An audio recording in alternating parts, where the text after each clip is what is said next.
Hello everybody, Bus here, doing another First Impressions, Puzzle Showdown 4K. Now this is a puzzle solving game, as you can tell by the pieces falling in the background. The Showdown portion comes from the fact that it is a multiplayer game, 4-player local co-op. I unfortunately am unable to test this because I only have one controller, and a lot of my friends find puzzle games boring. I'm not going to bore you guys with the options menu on this one, because there's really no need. The controls are simple. D-pad, left thumbstick, moves pieces around. L1, R1, rotate pieces if you choose to have the rotation option on. X selects and places pieces. Square will show you the image if you don't already choose to have the image on. And the circle will, if you tap it, puts the piece back in the tray, or if you hold it, just throws it out. It's that simple. So let's go ahead and start a puzzle here. Now you have many choices and many categories. There are over 100 puzzles to solve. All of them are in 4K, hence the name 4K in the title there. So we're gonna go ahead and do let's see. Oh, let's go ahead and do the lighthouse. Now, more menus, everybody's favorite. Kind of makes me wish there was like a quick play option where it would just set a default settings of like a 60-piece puzzle and just let you go. Just randomly pick one. But it doesn't have that implemented. So you get the choice of a 28-piece puzzle, 60-piece, 112, 252, and a 510.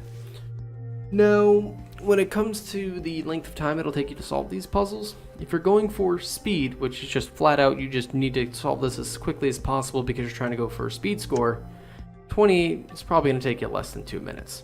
Maybe even less than a minute if you're really quick. 60 will probably take you about 5 minutes. 112 piece, probably about 10 to 15 minutes. A 252 piece, I would imagine would take about 30, maybe at the quickest 25. And a 510 piece, while I'm not going to attempt it, there is a trophy for completing one in less than 2 hours. So for the purposes for this little impressions, we're going to do a 60-piece puzzle. Music, and this is where one of my first complaints of the game is the music. You got acoustic, which is nice and relaxing, classical, which is nice and relaxing, and then you have electronic. It varies from synthwave style music to 8-bit chiptunes. Now the problem I have with the electronic music is it's very loud and it tends to drown everything out. While I'm trying to solve a puzzle, I usually like to listen to relaxing music, not music that wants me to get up and just move around and be active. So we're going to leave it on classical. Scoring, do you want to turn the score on or off? I'm going to go ahead and leave it on for this little first impressions video. Rotation, you can turn on and off piece rotation to add extra difficulty. And then the background. Image would be like you looking at the box.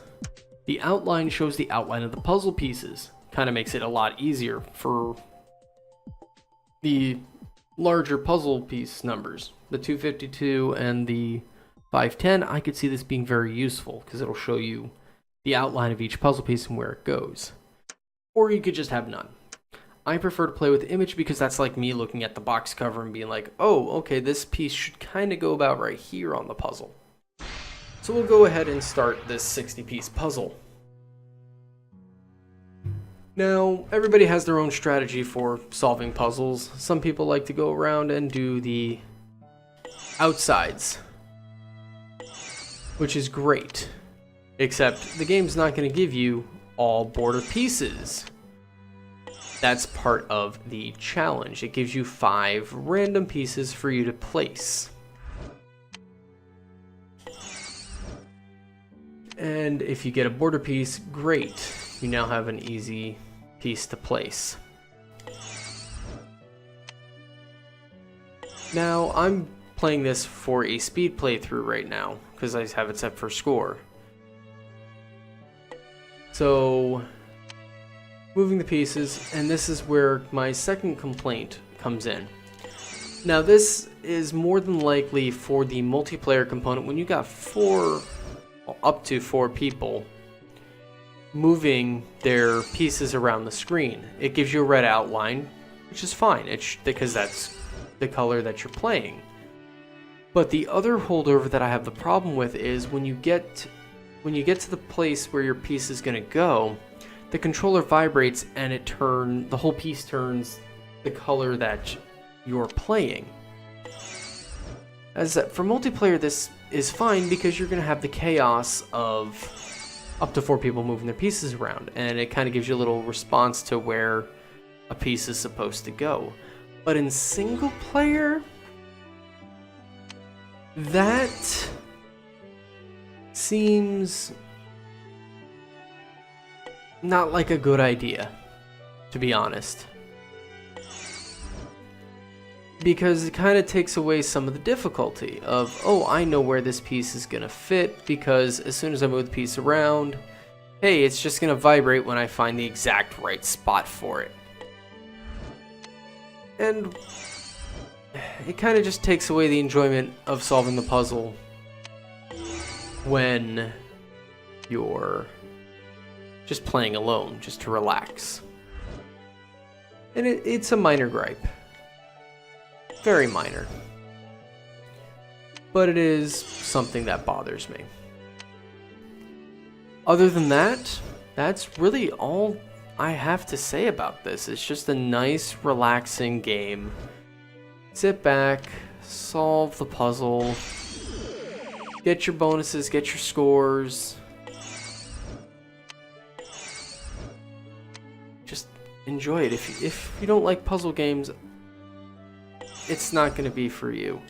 If you're just going to buy it and play it alone without anybody to help you solve the puzzles, I honestly wouldn't recommend it for that. Unless you really, really like puzzles, the game's enjoyment is going to be mostly derived from its multiplayer.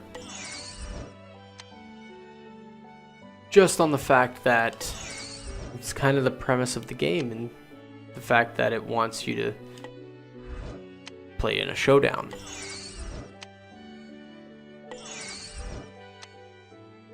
Now, as we come to the end of the puzzle, we're down to the last 3 pieces.